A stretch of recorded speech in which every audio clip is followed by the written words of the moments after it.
রাষ্ট্র শিক্ষক থেকে শুরু করে কারোর উপর তারা পরোয়া করে না। সুতরাং সেই জায়গা থেকে আপনারা একটু নিজেদের খেয়াল রাখবেন যাতে কোনোভাবে কোনো অ্যাক্সিডেন্ট না হয়, যাতে কোনো দুর্ঘটনা না ঘটে। আপনারা কিন্তু বিভিন্ন ব্যাপার ফিজিক্যালি চ্যালেঞ্জ রাষ্ট্র বিভিন্নভাবে আপনার এখানে মারণাস্ত্র তৈরি করে রেখেছে এবং বিভিন্নভাবে আমরা দেখেছি শিক্ষকদেরকে তারা নির্যাতন করেছে, শিক্ষকদের উপর তারা হামলা করেছে। তো সেই জায়গা থেকে আপনাদের উপর যাতে অ্যাটাক না হয়, আপনারা আপনাদের ফিজিক্যালি যাতে আপনারা অ্যাটাক না হন সেই দিকে আপনারা একটু খেয়াল রাখবেন নিজেদের। তাদের এই দাবি এবং তাদের যে আন্দোলন প্রায় অনেকদিন ধরে হতে চললো। আমি শুনেছি যে সব মশার বিরুদ্ধে সুরক্ষা দিতে এলো বসুন্ধরা এক্সট্রিম অ্যারোসল। মশার বিরুদ্ধে এক্সট্রিম সুরক্ষা। কল্যাণ মন্ত্রণালয়ের যিনি উপদেষ্টা সার্বিক মুর্শিদ, উনি এখনো পর্যন্ত তাদের সাথে এখানে এসে সহমতি প্রকাশ করলেন না বা তাদের দাবির কথা শুনলেন না। এবং আমাদের এখানে যারা আছেন, আমাদের প্রতিবন্ধী যে ভাই বোন যারা আন্দোলন করছেন, তাদেরকে মন্ত্রণালয়ে গিয়ে সচিবালয়ে গিয়ে দেখা করে আসতে বলবেন। আমরা ডাকসুর পক্ষ থেকে আমি এবং কার্যনির্বাহী সদস্য এমা চাকমা আমরা এসেছি।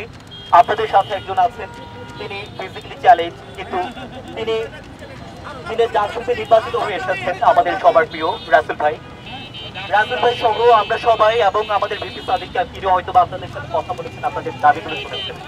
আমরা ডাকসুর পক্ষ থেকে আমরা সংহতি প্রকাশ করেছি এবং এখনো আমাদের সংহতি আছে।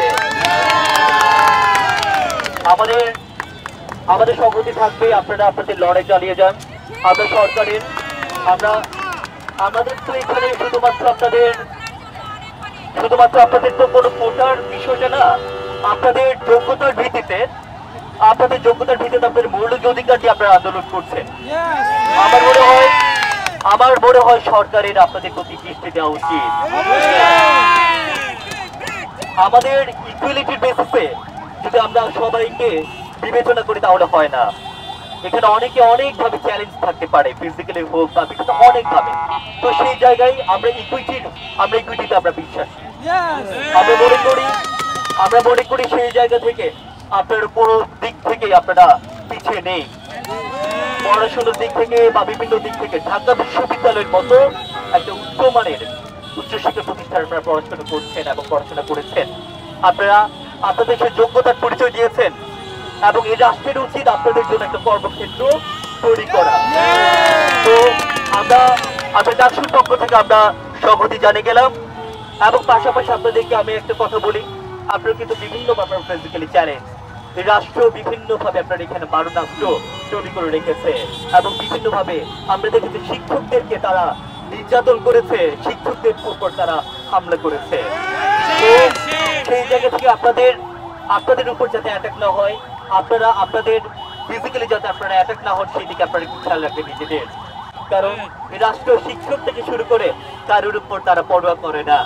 সুতরাং সেই জায়গা থেকে আপনারা একটু নিজেদের খেয়াল রাখবেন যাতে কোনোভাবে কোনো অ্যাক্সিডেন্ট না হয়, যাতে কোনো দুর্ঘটনা না ঘটে। আপনারা নিজেদের খেয়াল নিজেরা রাখবেন। কথা বলে আমি আমার কথা এখানে শেষ করছি এবং ডাকসুর পক্ষ থেকে আমি আবার সংহতি প্রকাশ করে গেলাম। ধন্যবাদ।